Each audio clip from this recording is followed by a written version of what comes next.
सबसे पहले तो यही आपसे समझना चाह रहा था, अब जैसे कार्यकाल समाप्त होने को आ ही रहा है और 7 नए मंत्री ये बनाए हैं, इस मंत्रिमंडल विस्तार का मतलब क्या है और क्या ये मंत्री कुछ कर पाएंगे, कितना काम कर पाएंगे, क्या मौका इनको मिलेगा, या सिर्फ बस एक ये वोटों को लुभाने का हथकंडा भर रह जाएगा मंत्रिमंडल विस्तार?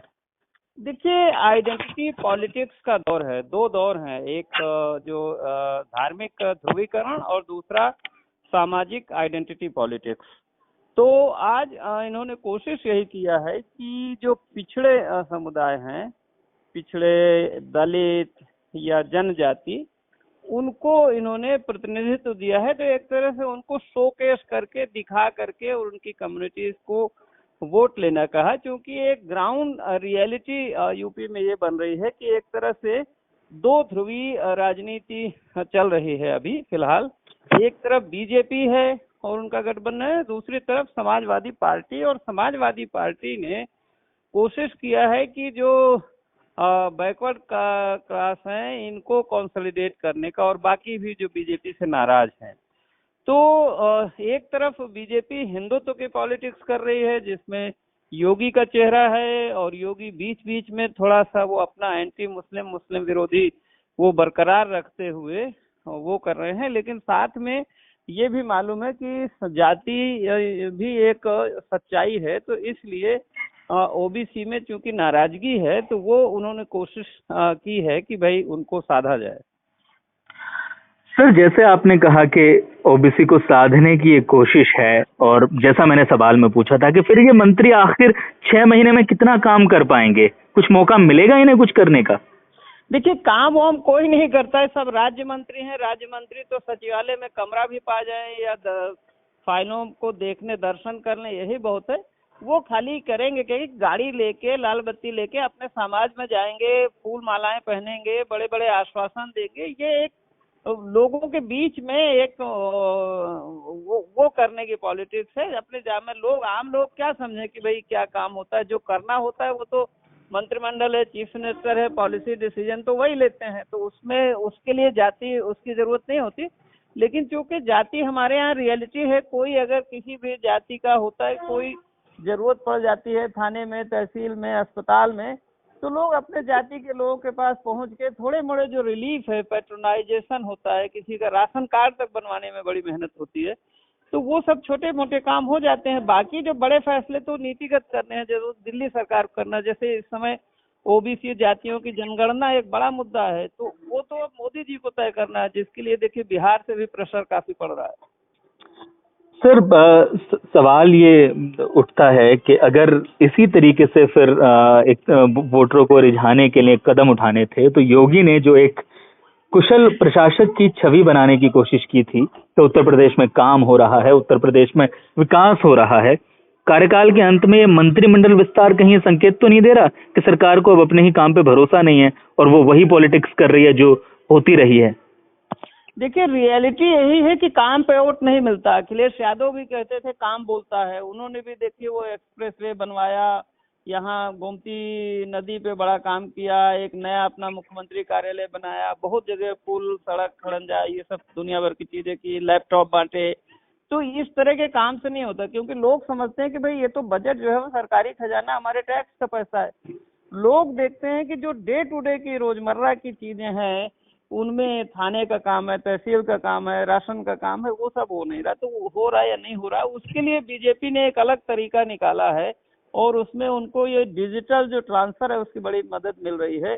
कि जैसे किसानों को पैसा भेजना है, मकान का जो गरीबों को पैसा भेजना है, तो उस तरह के काम वो कर रहे हैं, सिंबॉलिक, शौचालय का पैसा भेजना। लेकिन प्रॉब्लम बीजेपी की आ रही कि जो बड़े पॉलिसी इश्यूज हैं, जैसे किसानों के मामले में उनकी बड़ी इस समय परेशानी है। और आज योगी जी ने गन्ने का मूल्य भी बढ़ाया है 4 साल में पहली बार, लेकिन केवल 25 रुपए। अब उससे किसान खुश नहीं है। कल ही राकेश टिकैत ने कहा था कि हमको 425 रुपए से कम नहीं होगा, क्योंकि दाम लागत चीजों की बहुत बढ़ गए हैं।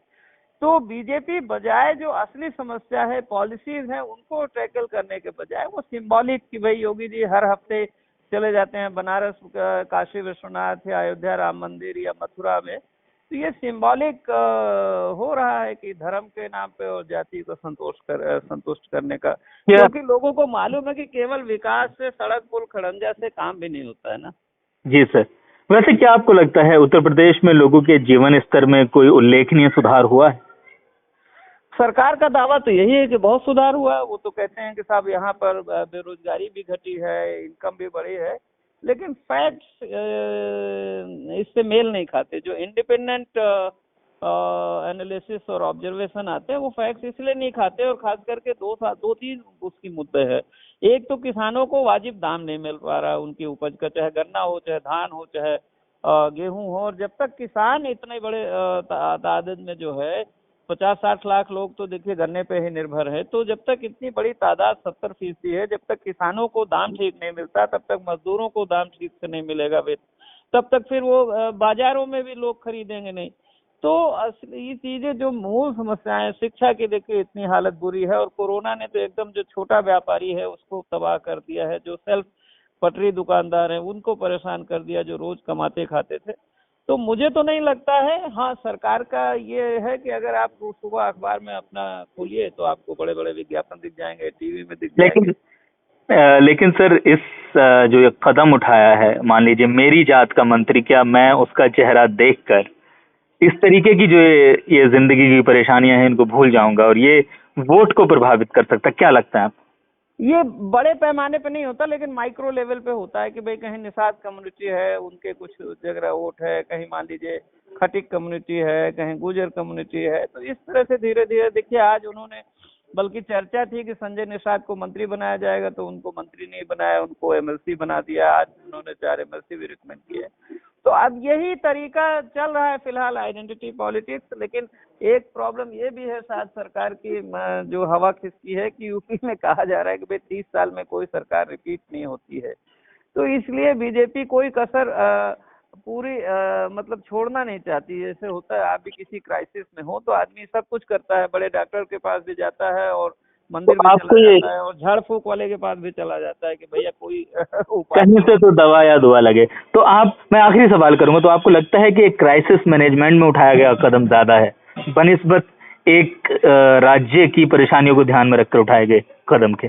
जी जी, बिल्कुल क्राइसिस मैनेजमेंट है, और प्रेशर है, जो गोलबंदी है अलग अलग जातियों की, उनका दबाव है, और वो बीजेपी से बार्गेन कर रहे हैं। जैसे राजभर कम्युनिटी, कहीं कुर्मी कम्युनिटी, कहीं निषाद कम्युनिटी, तो वो दबाव की जो राजनीति है डिफरेंट कम्युनिटीज की, वो एक तरह से बार्गेनिंग हो रही है, और उसका ये परिणाम है, और ये राजनीति की सच्चाई है। क्या किया जाए। बहुत शुक्रिया सर टाइम के लिए, थैंक यू सर। सुनने के लिए शुक्रिया। पसंद आया हो तो कृपया लाइक करें और मित्रों से शेयर भी करें। अपनी टिप्पणी लिखें, और नियमित वीडियो अपडेट पाने के लिए मीडिया स्वराज यूट्यूब चैनल को सब्सक्राइब भी करें। जय जगत।